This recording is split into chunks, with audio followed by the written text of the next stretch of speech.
Et on se retrouve donc pour cette revue de presse de l'économie.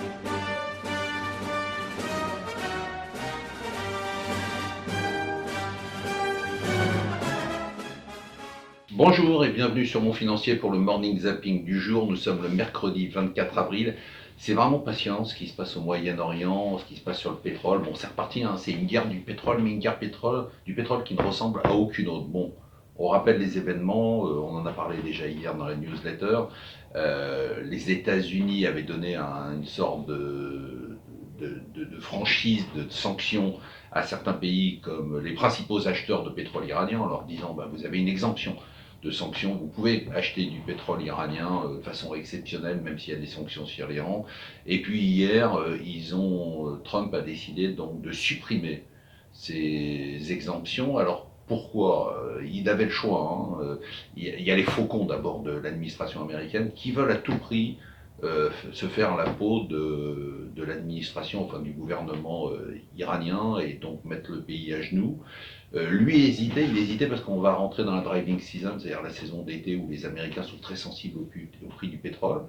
Et puis finalement il a basculé, pourquoi? Parce que les Saoudiens l'ont convaincu que entre le pétrole qu'avait l'Arabie Saoudite, ses alliés au sein de l'OPEP, et le pétrole américain, c'est ça vraiment le game changer. Ce qui change complètement, c'est ça. C'est qu'aujourd'hui, les Américains ont la capacité non seulement d'être autonomes en matière de pétrole, mais en plus d'exporter du pétrole en augmentant leur production. Et ils leur ont dit, bah voilà, nous on va réussir, ne vous inquiétez pas, on va réussir à empêcher une flambée des cours du pétrole. Alors le pétrole a rebondi, hein, certes de 2-3%, mais par rapport à la force de la nouvelle, on aurait dû exploser, et on voit bien que le marché se dit, bah, cette alliance, cet axe États-Unis et Arabie Saoudite, plus pays alliés de l'OPEP, bon, finalement fonctionne assez bien. Et on sent très bien qu'il y a une nouvelle guerre du pétrole avec des nouvelles données, et qu'aujourd'hui les États-Unis ont une politique qui est totalement différente du fait de leur indépendance énergétique. Donc c'est quand même assez intéressant, il va vraiment falloir suivre ça de près. D'un point de vue géopolitique et d'un point de vue économique, ça change tout. Hein. Ça change, il ne faut pas avoir peur de mots, ça change quand même la face du monde. Travailler plus pour gagner plus, on connaît bien, hein, sauf que là, il va falloir y aller.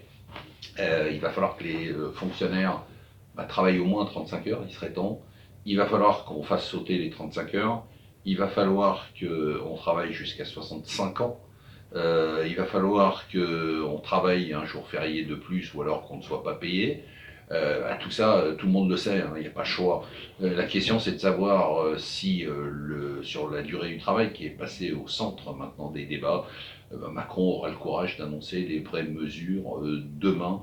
Alors, est-ce que c'était mieux avant, justement, sur la durée du temps de travail? Je vous conseille de regarder le graphe incroyable des Échos sur l'évolution des heures travaillées en France depuis 1950.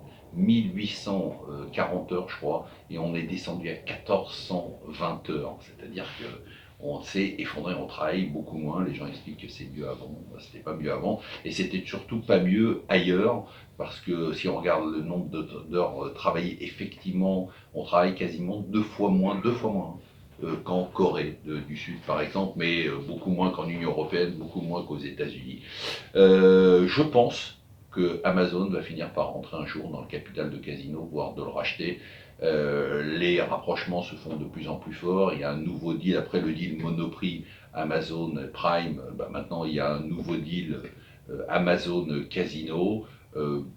Pourquoi pas, hein, finalement c'est pas très cher pour Amazon, ça leur permettrait aussi de mettre la main sur ces discounts, c'est quand même le challenger d'Amazon en France, donc une fois qu'ils ont acheté ces discounts, ils seront totalement leaders en France et ils auront totalement écrasé le marché.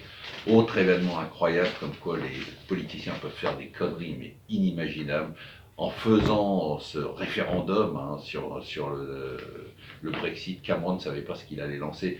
Regardez Nigel Farage, le leader de UKIP, le parti de droite, qui était totalement largué avant toutes ces histoires de Brexit et autres, viré de son parti. Et il a monté un nouveau parti pour le Brexit.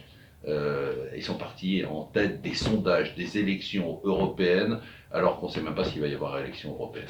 Voilà, je vous souhaite une excellente journée.